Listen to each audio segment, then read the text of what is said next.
Olá, meu amado irmão, minha amada irmã, olha nós de novo aqui e você que está fazendo o estudo presencial com a gente do livro de Apocalipse, nós falamos também em uma das aulas anterior sobre o livro de Daniel, capítulo 7, e aí eu quero fazer também com você um resumo daquilo que nós estudamos nesse capítulo, para que você possa também estar dando uma lida, conhecendo um pouco esta história, desta revelação importante através do profeta Daniel, que está no capítulo 7, do primeiro versículo até o versículo 14.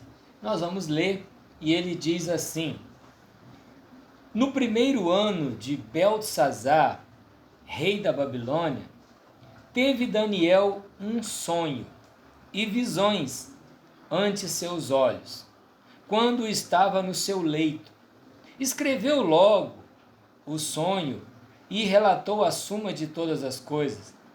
Falou Daniel e disse: Eu estava olhando durante a minha visão da noite, e eis que 4 ventos do céu agitavam o mar grande. 4 animais grandes, diferentes uns dos outros, subiam do mar. O primeiro era como o leão e tinha asas de águia. Quando eu olhava, foram-lhe arrancadas as asas e foi levantado da terra e posto em 2 pés como homem. E lhe foi dada mente de homem. Continuei olhando e eis aqui o segundo animal, semelhante a um urso, o qual se levantou sobre um dos seus lados. Na sua boca, entre os dentes, trazia 3 costelas, e lhe dizia: Levanta-te, devora muita carne. Depois disso continuei olhando, e eis aqui outro, semelhante a um leopardo, e tinha nas costas 4 asas de ave. Tinha também este animal 4 cabeças, e foi-lhe dado domínio.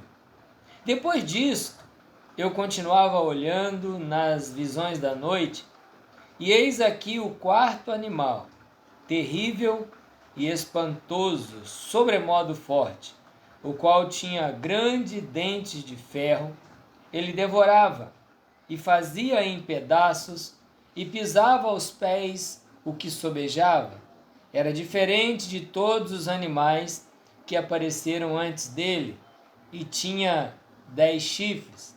Estando eu a observar os chifres, e eis que entre eles subiu outro pequeno, diante do qual 3 dos primeiros chifres foram arrancados.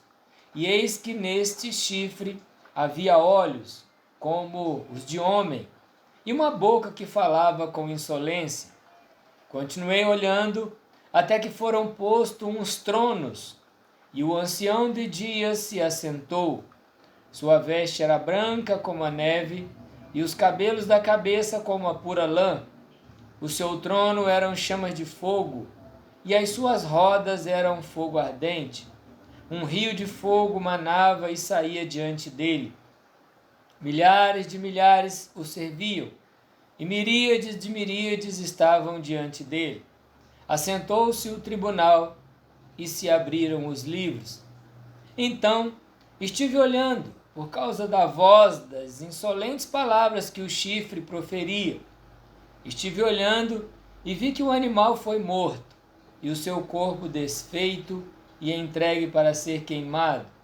Quanto aos outros animais, foi-lhes tirado o domínio. Todavia, foi-lhe dada a prolongação de vida por um prazo e um tempo. Eu estava olhando nas minhas visões da noite, e eis que vinha com as nuvens do céu, um como o filho do homem, e dirigiu-se ao ancião de dias, e o fizeram chegar até ele. Foi-lhe dado domínio, glória e o reino, para que os povos, nações e homens de todas as línguas o servissem. O seu domínio é domínio eterno, que não passará, e o seu reino jamais será destruído. esta palavra descrita aqui neste capítulo 7 do livro de Daniel, conta que Daniel teve um sonho, né? No primeiro do ano de Beltesazar, ele teve esse sonho. E o sonho revela 4 animais. Nós vimos aí que ele fala do primeiro animal, né? No versículo 4 aí, um animal que é simbolizado pelo leão e que nós sabemos que representa o Império Babilônico no governo do rei Nabucodonosor. E aí no versículo 5, a gente vai ver que ele fala que continua olhando e um animal semelhante a um urso, que vem depois do leão. E este é o Império Medo-Persa, o império que governou a terra, que derrotou lá o filho de Nabucodonosor, né, Beltesazar, Dario, que é o que invadiu lá juntamente com a sua equipe, seu povo, e tirou o domínio da Babilônia, e o governo passou para a mão dos medos e persas, que seria Dario e Ciro, os governadores aí dos medos e dos persas. Então, Daniel teve essa visão e descreveu aqui para nós nesse livro. E aí ele fala de um terceiro, aqui no versículo 6. Olha só, no versículo 6 do capítulo 7, ele continua olhando e um outro animal semelhante ao leopardo. Este é a Grécia liderada por Alexandre o Grande, que vem depois e toma o poder dos medos e persas, né? Isso é história, está escrito na história. Aqui Daniel estava sonhando e revelando antes de acontecer. Nós estamos depois da história e nós hoje podemos conhecer quem são esses animais. E aí quando vai falar do quarto animal, ele não está aí representado nem pelo leão, nem pelo urso, nem pelo leopardo, mas no versículo 7, a gente vê que ele continua olhando e ele vê um quarto animal, terrível, espantoso e sobremodo forte. Quando a gente for estudar o livro de Apocalipse, nós vamos ver que este animal, né, que aqui é representado pelo governo romano, né, que foi o último grande império mundial, porque os romanos, no tempo que Jesus nasceu, estava dominando toda a terra, e eles foram terríveis. É o governo mais longo, representado aí aqui por um animal terrível e espantoso, né? E quando a gente compara este sonho de Daniel com o sonho de Nabucodonosor, que é aquela estátua, né, onde ele sonha e ele esquece o sonho, e aí ele começa, manda chamar os magos, os adivinhos, para que todos pudessem revelar o sonho, e ninguém consegue revelar o sonho do rei na época, e aí então Daniel é trazido até a presença do rei, até porque antes de chamar Daniel, ninguém conseguia descobrir o que o rei havia sonhado, né? E nem o que significava. O rei então mandou matar todo mundo, os sábios e adivinhos, até porque essa ordem iria atingir Daniel também, porque ele também estava sendo treinado na época para ser um mago, para ser um adivinho lá do reino do rei Nabucodonosor. Mas quando chega em Daniel, ele pede a Arioque, que era o chefe da guarda na época, para que desse um tempo que ele iria orar. Então ele pega, chama Sadraque, Mesaque e Abednego e pede para que eles o ajudem em oração. E aí eles clamam a Deus e Deus traz a resposta para Daniel. E aí ele revela que Nabucodonosor havia sonhado com uma cabeça de ouro, com os braços e o peitoral de prata, com o tronco de bronze e com as pernas de ferro, e depois os pés tendo ferro misturado com barro. É bem similar o sonho de Nabucodonosor com esse sonho aqui, com essa visão que Daniel tem, que é exatamente sobre os grandes impérios mundiais que estavam acontecendo, que iriam acontecer, na verdade, de Nabucodonosor até o período babilônico, até o período romano, que é o período quando Jesus Cristo vem à Terra, os romanos estão dominando, né? E aí depois, quando Jesus chega, o império depois vai perdendo força, até que chega nos pés misturado de ferro com barro.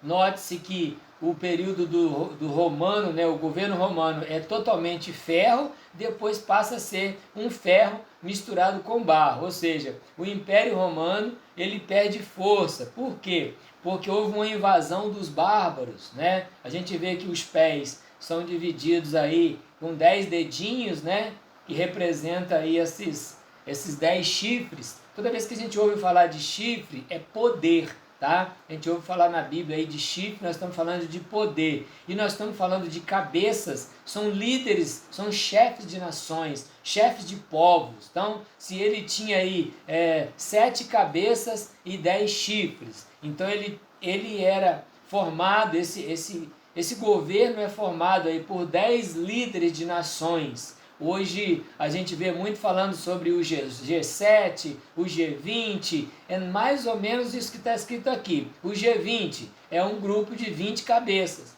são 20 chefes de estados que se reúnem e formam aí uma coalizão. O G7, que é as 7 maiores lideranças mundiais, são as 7 cabeças, né? 10 chifres, por quê? Porque certamente alguém desses 7 tem poder e que manda mais do que os outros. Alguém tem mais poder ali, é mais poderoso, então ele tem mais chifre, ou seja, brincando aqui, ele é mais chifrudo, é mais chifrudo do que os outros. Então, alguém dessas 7 cabeças manda com poder a mais, tem um domínio a mais, tem uma força a mais, tem uma influência maior. Por isso que conta alguns chifres a mais nele aí, que significa poder.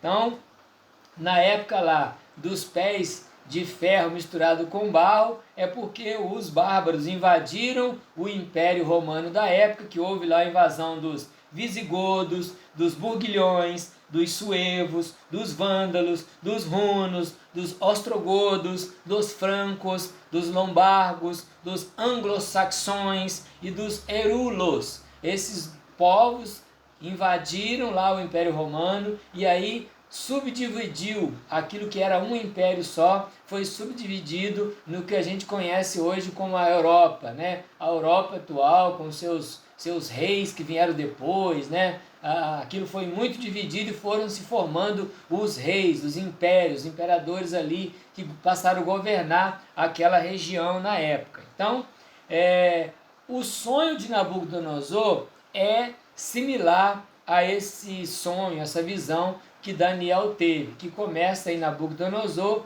e termina aí no Império Babilônico e nas divisões ali dos bárbaros. E aí ele vai perdendo força, o Império Romano vai perdendo força e hoje ele ainda é o império, vamos dizer assim, que influencia o mundo, mas não mais como um poder que manda no mundo, né? Hoje existem coalizões, existe a ONU, existem os governos hoje que tomam as decisões mundiais. Mas tudo aquilo que a Bíblia fala está bem escondido aí, infiltrado nesses governos mundiais. Então, esse último, quarto animal, a gente vai conhecer porque ele é uma pré-figura também do anticristo, que vai se levantar um dia para governar a terra por 7 anos. Então, esse anticristo, nós vamos ver que depois ele recebe uma referência que ele tem tipo face de leão, de águia, de urso, é mais ou menos descrito dessa forma. Por quê? Porque ele recebe nele, futuramente, ele vai receber nele o poder que o leão teve, que a Babilônia teve, o poder que a Grécia teve, o poder que Roma teve, o poder que os medos e persas teve. Então ele vai ter um poder acima de todos esses governos. Por isso que muitas das vezes a gente vê dizendo que tem face disso, face daquele animal, face daquele outro, é porque esses outros impérios foram representados por esses animais, né? A força desses animais. E o império do anticristo vai receber aí a influência de todos esses animais e também vai receber também diretamente uma força dada por Satanás, porque Satanás vai personificar aí literalmente neste líder mundial que vai surgir um dia. Mas aqui a gente vê também que no versículo 9 do capítulo 7 de Daniel, ele fala assim: continuei olhando até que foram postos uns tronos. E aí, a partir do capítulo 9, Daniel começa já a ver o fim da história. Ele fala assim: olha, foi colocado uns tronos,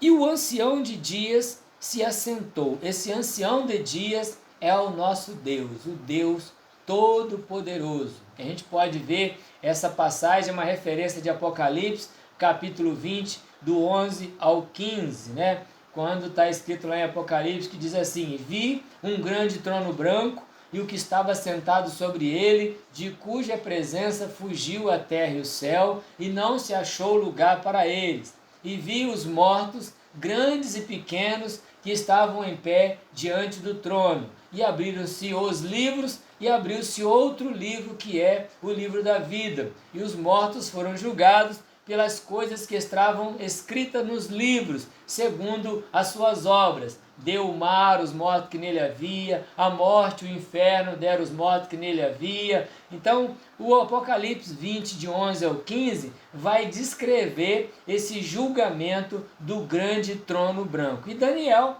também teve a visão desse dia, né?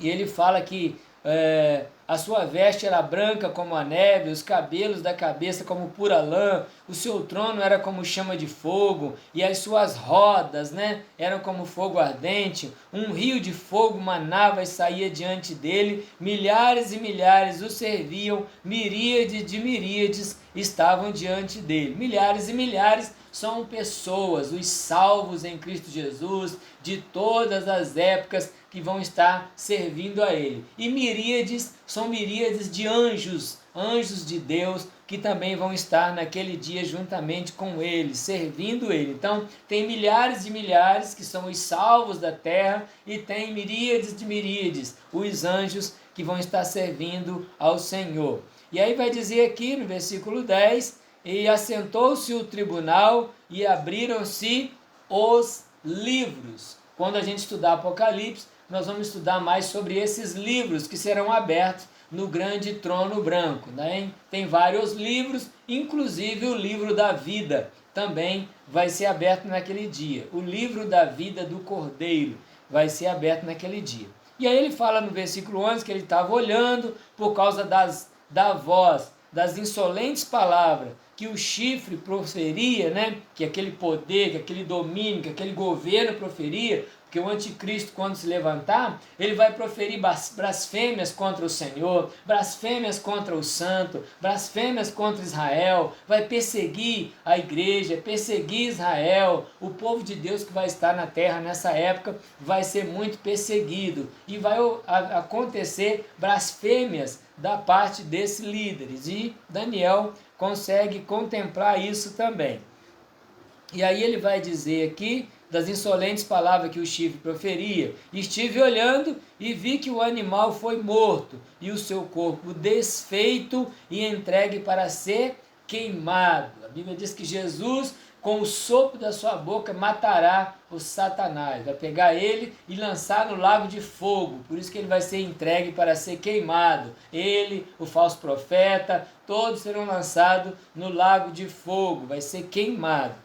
E aí, quanto aos outros animais, foi-lhe tirado o domínio, todavia foi-lhe dada prolongação de vida por um prazo de um tempo. Então, o líder é morto, mas os outros líderes que vão estar governando com ele vai ter mais um tempinho, vai ser prolongado mais um tempo aí. No período da tribulação a gente vai conhecer essa história, o reino milenar. A gente vai conhecer isso mais a fundo no estudo do livro de Apocalipse. E no versículo 13 ele diz: eu estava olhando nas minhas visões da noite, e eis que vinha com as nuvens do céu um como filho do homem. Aqui já está falando a Jesus Cristo. Ele é citado na Bíblia como o filho do homem. E ele vinha com as nuvens, né? E ele dirigiu ao ancião de dias, e o fizeram chegar até ele. Ele se dirige a Deus Pai, que está no grande trono branco. Dirige a ele, e aí diz o que?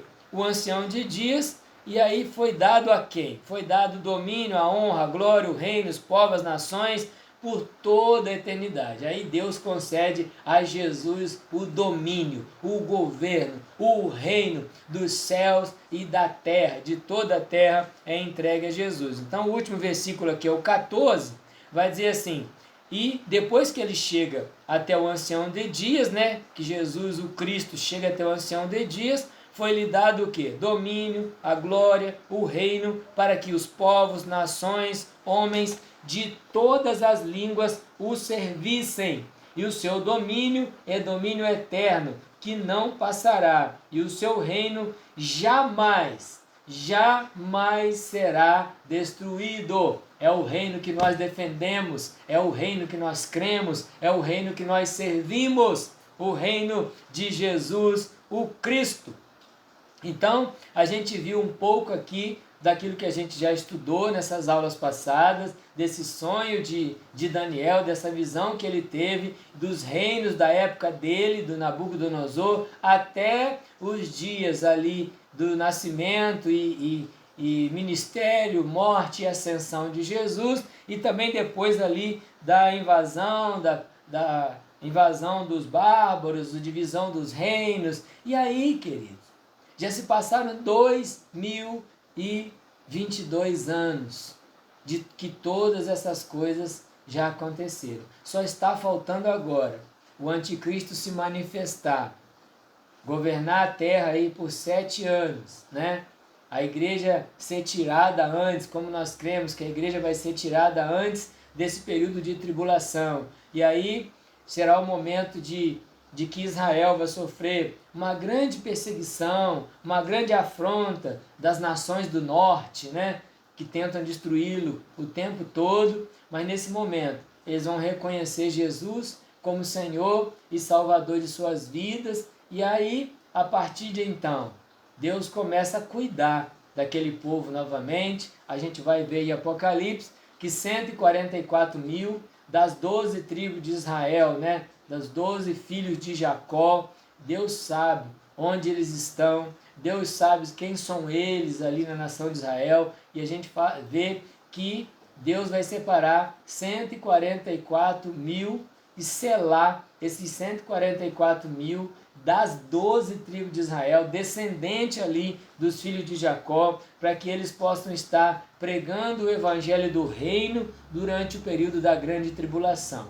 Eles vão estar selados por Deus e vão estar na terra juntamente com 2 testemunhas que Deus vai levantar na terra com poder e autoridade, assim como ele levantou Moisés e levantou também Arão no Egito para poder operar sinais e maravilhas ali, para que pudesse ser liberto o povo de Israel do Egito. Deus nos últimos dias levantará 2 testemunhas que virão para a terra e que pregarão o evangelho junto com as 144 mil das 12 tribos de Israel, que irão evangelizar o mundo, enfrentar o anticristo e tentar convencer pessoas aí a não aceitar a marca da besta, né? A ficar de fora da marca da besta e esperar o retorno do Messias novamente 3 anos e meio depois, 7 anos depois, para que aconteça aí a libertação geral das nações que estarão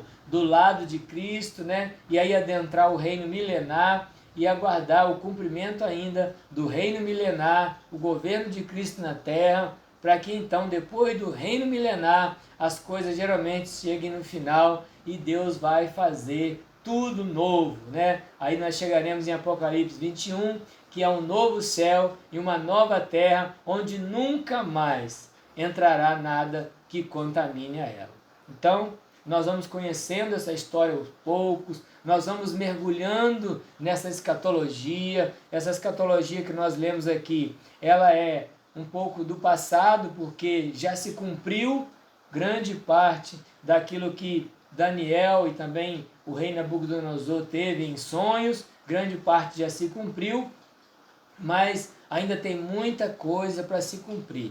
E a única coisa que nós não podemos perder é a fé na palavra de Deus, a fé no livro sagrado, porque muitas muitos grandes líderes com muito conhecimento têm levantado na face da terra para questionar a Bíblia, colocar em dúvida, fazer perguntas difíceis, para colocar a nossa fé em dúvida, né? Mas nós estamos aqui para poder dizer para as trevas e declarar aos céus que nós acreditamos em Deus, nós acreditamos no seu Filho, o Cordeiro de Deus que tira o pecado do mundo, né? Muito tem se questionado até sobre a questão da salvação, dizendo que a salvação não é somente através de Jesus, né? Recentemente eu pude ouvir isso de uma pessoa, que talvez muitas pessoas boas, que fazem o bem e que amam a Deus sobre todas as coisas, poderão se salvar sem conhecer Jesus. Mas a Bíblia diz que em nenhum outro há salvação, porque também debaixo do céu nenhum outro nome há dado entre os homens, pelo qual importa que sejamos salvos. Então, se está na Bíblia que é somente pelo nome de Jesus que nós seremos salvos, nós não vamos acreditar de outra maneira. Nós vamos acreditar que a salvação está somente no sacrifício de Cristo na cruz do Calvário. Porque senão, se for somente por nós amarmos a Deus sobre todas as coisas e o próximo como a nós mesmos, e aí já vai estar salvo, não tem o sacrifício de Cristo na cruz, Jesus morreu em vão. Para que ele deixou sua glória no céu e veio até a terra, sem pecado, enfrentou tudo que enfrentou, se entregou na cruz, morreu, ressuscitou ao terceiro dia e subiu ao céu? Para que ele precisaria vir passar por tudo isso? Se basta que cada pessoa adore o seu Deus da sua forma e o próximo como a ti mesmo está salvo? Não, precisa passar pelo sacrifício de Cristo na cruz do Calvário. Nós amamos a Deus sobre todas as coisas e o nosso próximo como a nós mesmos, não para ser salvo, mas porque já somos salvos e acreditamos que somos salvos mediante o sacrifício vivo de Cristo na cruz do Calvário. Aí sim, através do sacrifício nós somos salvos, e porque somos salvos, nós amamos a Deus sobre todas as coisas e amamos o nosso próximo como a nós mesmos. Este é o princípio. Tudo começa no sacrifício de Cristo na cruz do Calvário. Aí a partir daí a gente pode sim viver uma vida piedosa, uma vida de humildade, uma vida de caridade, uma vida de entrega, uma vida de renúncia, uma vida de cruz, uma vida que testifique que verdadeiramente nós aceitamos Jesus como Senhor e Salvador das nossas vidas. Que você possa entregar a vida a Cristo Jesus, crendo que não é pelas suas obras, não é pelo que você fez ou deixou de fazer ou vai fazer que você será salvo, mas é pelo que Jesus fez por nós na cruz do Calvário. Aí sim, nós podemos dizer que somos verdadeiramente salvos. Aí a partir daí, vamos continuar lutando dia após dia, acertando aqui, errando ali, caindo hoje, levantando amanhã, estendendo a mão, abraçando, cuidando, nos humilhando, nos arrependendo de todo dia e crendo que a nossa salvação está no sacrifício vivo de Cristo na cruz do Calvário. Espero que o resumo desta lição do livro de Daniel, capítulo 7, o sonho sobre os 4 animais, possa ter trazido vida e luz ao teu coração. E convido você, nós estaremos anunciando nas redes sociais, você que já faz parte do nosso grupo, vai estar recebendo aí as indicações dos dias que a gente vai estar fazendo os nossos estudos presenciais, presencial. Será sempre às sextas-feiras, às 19h30. Será um prazer ter você conosco. Você que puder estar conosco. Juntos, nós vamos cavando dia a dia a palavra de Deus, para que a luz dela venha nos revelar a clareza de que nós podemos entender um pouco mais do que está escrito nesta palavra através do poder do Espírito Santo de Deus. Fique na paz do Senhor Jesus, que Que Deus abençoe a sua vida e obrigado por estar conosco até agora. Que Deus abençoe a sua vida. Foi um prazer ter você conosco.